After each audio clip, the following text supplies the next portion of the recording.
అన్నా అవునా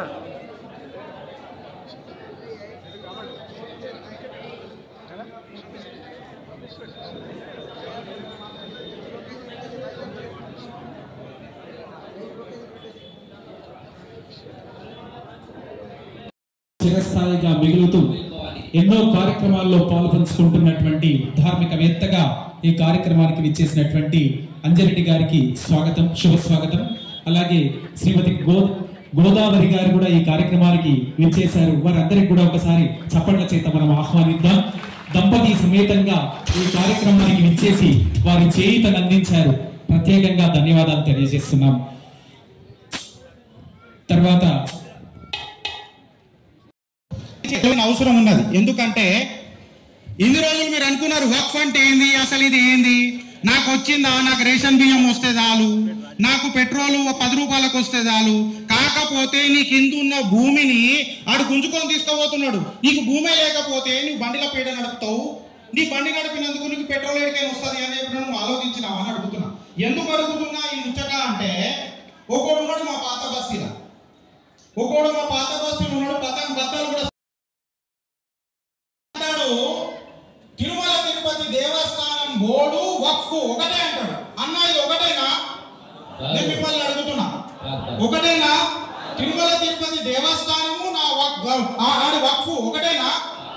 నాకు ఆడికేమి మంటలేసింది. ఆడికేమి మంటలేసి చరిత్ర తీసి చూస్తే చరిత్ర కొనుక్లోకి వస్తాను. ఇవాళ ప్రతి ఒక్కడు బోర్డు పట్టుకొని నిలబడతాడు. మర్చినమా అన్న? అది గుర్తొచ్చినప్పుడల్లా మీ రక్తం మరుగుతుందా లేదా అన్న? మళ్ళా ఇన్ని దుర్ఘటనలు జరిగితే ఒక్కడన్నా ఏమన్నా మాట్లాడిండా? ఇది ఈడికి ఆగలే. మొఘళ్ళు చేసిన, మోఫ్లా చేసిన, పార్టీషన్ భారతదేశాన్ని విడగొట్టినప్పుడు 19 ఇవన్నీ ఒకే ఒక ఐక్యవేదికగా ఉండే ఉద్దేశంతో ఒక టెంపుల్ సిటీ యాప్ అనేది తయారు చేయడం జరిగింది. దీని ద్వారా భక్తులు ఎవరైతే ఉన్నారో వాళ్ళందరూ ఈ యాప్ యూజ్ చేసుకొని వారి సేవలు, వారికి సంబంధించిన వాటిని యూజ్ చేసుకోవాల్సిందిగా కోరుతున్నాం. టెంపుల్ సిటీ యాప్ అని మనం ప్లే స్టోర్లోకి వెళ్ళి కొడతాం కదా, వాట్సాప్ కావాలి ప్లే స్టోర్, అలానే అలా వెళ్ళి కొడితే ఇది వస్తుంది. దీనిలో మీ కూడా దాన్ని యాడ్ చేయొచ్చు, వేరే వాళ్ళకి కూడా మీరు తెలుసుకునే అవకాశం ఉంటుంది. మరి వీరంతా కరీంనగర్ నుండి వచ్చారు. జ్ఞాన యోగేశ్వర పీఠం వారి పీఠాధిపతులు, వారి భక్త బృందంలో వాక్యంలో ఇది వచ్చేది. ఇది సనాతన బోర్డులో ఇది ఒక ఓపెనింగ్. ఇంకోటి గ్లోబల్ ఫౌండేషన్ మీకు ఆల్రెడీ చూశారు. దేశంలో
ప్రతి చోటు హిందూ ధర్మం యొక్క జెండాని ఎగరవేయాలని కాంక్షిద్దాం, ఆశిద్దాం, అందరినీ కూడా ఆహ్వానిద్దాం.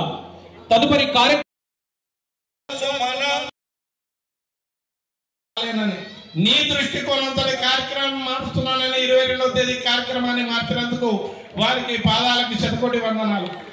ఆ దృష్టికోణంతో నేను గానగాపూర్ నుండి తొందరగా పని పూర్తి చేసుకుని ఈ కార్యక్రమాన్ని దృష్టికోణంగా రావడం జరిగింది. ముందు అనేక కార్యక్రమాలని కూడా వారితో కలిసి ఆలోచించి ముందుకు వెళ్తామని ఆశిస్తూ నాకు ఈ అవకాశం ఇచ్చినందుకు వాళ్ళందరికీ కూడా ధన్యవాదాలు తెలియజేస్తూ ఓం స్వస్తి.